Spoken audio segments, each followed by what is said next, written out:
আসসালামু আলাইকুম গাইস গত ক্লাসে আমরা শিখেছি টেন্স কাকে বলে টেন্স প্রধানত কত প্রকার প্রতিটি টেন্সের কয়টির উপর কি কি আজকের ভিডিওতে আমরা শিখব present indefinite tense so let's start on to the video প্রথমে আমরা শিখব প্রেজেন্ট ইনডিফিনিট টেন্স কাকে বলে যে টেন্স দ্বারা বর্তমানে কোনো কাজ করা অভ্যাস বা চিরন্তন সত্য বোঝায় তাকে প্রেজেন্ট ইনডিফিনিট টেন্স বলে এবার বাংলা জানার উপায়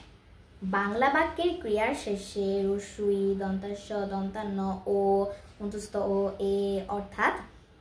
যায় যায় যান যাস করো করি করিস করে করেন প্রভৃতি যোগ থাকে যেমন সে যায় আমি স্কুলে যাই এবার স্ট্রাকচার সাবজেক্ট প্লাস মূল ভার্ব এর present form plus object plus extension যেমন he goes I go to school guys পরবর্তী ভিডিওতে আমরা শিখব first indefinite tense so see you in the next class bye bye আসসালামু আলাইকুম